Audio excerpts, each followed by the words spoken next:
everybody, and welcome into this quick emergency episode of Around the Slice.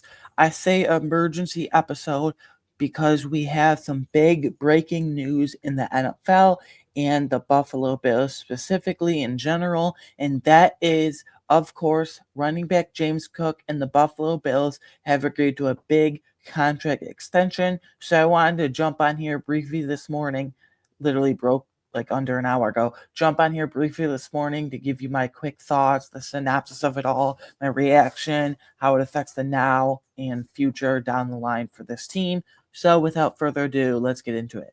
Official contract terms.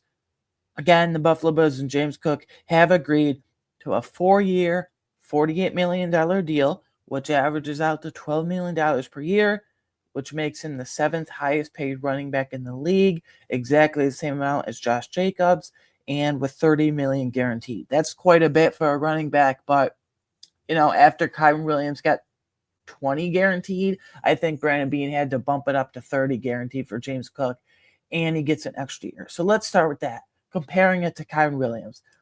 Last week, 8 days ago, I think it was, last week, Kyren Williams inked a 3-year, $33 million extension with the Los Angeles Rams. Good for him. That's $11 million a year. James Cook gets $12 million a year, and Kyren gets 3 years. James Cook gets 4 years. Kyren gets $20 million guaranteed. James Cook gets $30 million guaranteed. So, background, obviously, we know that last week, the last 4 days of Fisher, James Cook did the technical, whole stupid hold-in thing, which is dumb for players, but whatever. The last 4 days of training camp at Fisher, he did not practice with the hold-in. And then yesterday, there were some rumblings, breadcrumbs, if you will. A deal could be on the horizon because he ended his holdout and he actually practiced for the first time in over a week and damn near a week and a half. So something was clearly on the horizon. Now, 4 years is a lot for running back, but I said the whole time, you can go back when James Cook came out on Instagram, when he was listening to his brother, Delvin Cook. I firmly believe he was in this scenario. He wanted $15 million a year, and that was reported just 2 or 3 weeks ago. He now wanted $20 million a year, which was never going to happen. The $15 million ain't going to happen. Was never going to happen either. But go back to my episode in February. I just put it very bluntly, break it all down. When this initially rumbling started happening, I said from the very beginning, I wanted to go 11.5 million tops if it were personally up to me. And then, obviously, as the hold-in started at Fisher, and we got some more rumblings that he refused to play in the preseason game. He was out there warming up with his team, and then he returned yesterday and ended the holdout. I said, okay, if you have to go to 12 million a year, that's fine. I wouldn't love it, but I would like it a bit more than I initially thought. I would understand ideally 11.5 per year, but if you have to go to 12, I'm fine with it. Again, I wouldn't love it, but I would like it. At the end of the day, you got to do what you got to do, but no more than 12. And that's exactly what he got, 12 a year. Obviously, James Cook and Kyren Williams, there's a trade-off, right? Kyren Williams is an excellent pass protector. He's on the field 85 to 90% of the time. James Cook, 45 to 50% of the time, but he has the receiving capability is much more explosive and athletic and bursty, if you will, than Kyren ever will be, ever is, ever was, past tense, present, future tense, whatever. So, yeah, you got the job done. And it was never about, I don't want to pay James Cook. He was just asking for absurd money, in my opinion, because I think you guys would agree, whether you're Bills fans, whether you're not Bills fans, fans of rival, whatever, he is easily the second most important player on offense to this offense as a whole, specifically, if you will, outside of Josh Allen.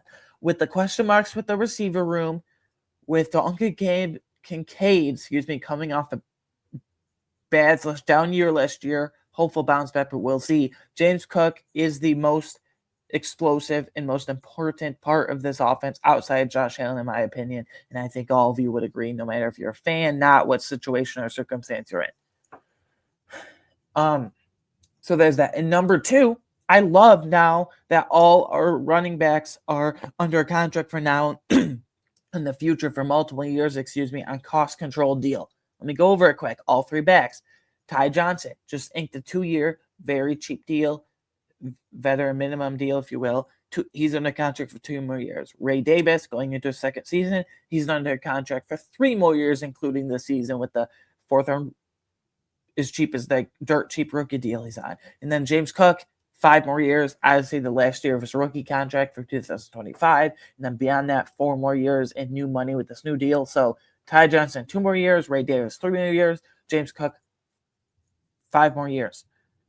This is really, really encouraging. I love the skill sets. I love how the trio works together. You have the explosive pass catching back, as athletic as they come in the open field. You can't really catch him in James Cook.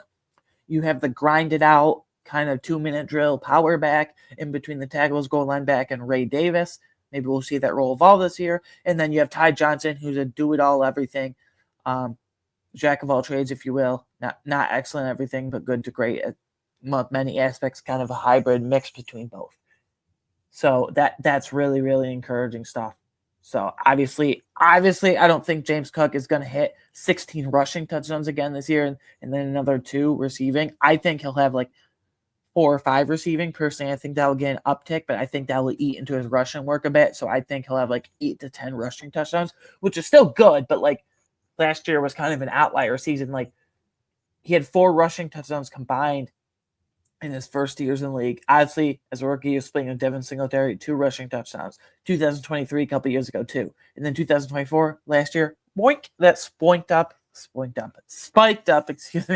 all the way to 16. So I think 8 to 10 is fine, and 4 or 5 more receiving. So I could realistically see him anywhere from like high end, like at maximum high end, if everything hits, like 15 or 16 touchdowns total. Because I think the receiving work upticks a bit, and then if he not crumbles, but like if it goes down a lot from last year, like 10 to 12 touchdowns total between the rushing work and the receiving work. And obviously, Josh Allen advocated, we want him desperately out there. And just to get out of the way, just to address the elephant in the room, I don't think him sitting out of training camp, those last 4 camp practice at Fisher, I don't think him refusing to play in the game, I don't think him warming up with his teammates changed anything. I think Brandon Beane said all along, and now yesterday, over the last few days, he finally said, look, James, you have an offer for $12 million on the table. Take it or leave it. And we're not going to address this again during the season. If you take it, we'll revisit it next year, go into free agency, find your market value. But if you really love Buffalo, like you say, then you take this deal right now. And I think James Cook finally came to his senses, and maybe he stopped listening to his stupid brother, Dalvin Cook, just to put it bluntly, and inked the deal. So, obviously, 7th highest paid running back AAV, average annual value. Obviously, let's see, Derrick Henry's, or Saquon Barkley, he just got it, is at $20 million a year now. And then you have Derrick Henry at $15 million a year. And then I think Alvin Kamara's like at 16, and Christian McCaffrey's also at 16. Then you got like guys like Josh Jacobs in there at $12 million, and a few other veterans. James Cook is a young back, though, and I've got Kyren Williams right below him. Literally signed last week, 8 days ago or so, give or take. Can't remember exactly.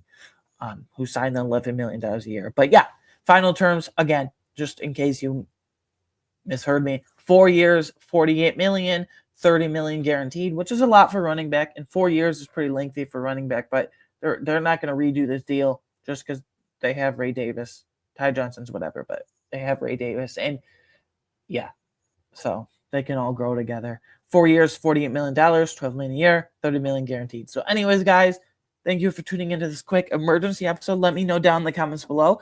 Do you agree with the price point? Do you not agree with the price point? And just for fun, I'm going to throw out a grade. I'm going to give it a B right now, just because if it was 11 and a half, I would kind of love it.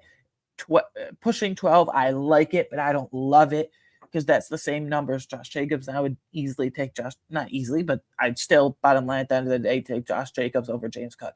I'm going to give it a B. Let me know down in the comments below what letter grade would you give it, just for fun. I'd love to have some friendly discourse, if you will, down below. So give it a letter grade. Let me know what you think. How does this affect the running back room as a whole? How does this affect the offense as a whole? And of course, please, you can follow me personally on Twitter at AWagner13. Sorry about that. You can follow the show on Twitter at AroundSlice. You can, of course, watch listen to this podcast on YouTube, Apple, Spotify, or wherever you get your favorite podcast, whatever platform you prefer, your downloads and listens, we're on there. And lastly, please share this show and podcast and emergency episode as a whole with anyone and everyone you know. Please like and subscribe to this channel on YouTube. Thanks for the support. As always, some fun breaking news on an early Wednesday morning. I'll see you guys on actually Friday, August 15th, in a couple days, another preview episode. Bills-Bears preseason game number 2 for the Buffalo Bills. I'll see you guys next time. Thank you for the support as always. Bye.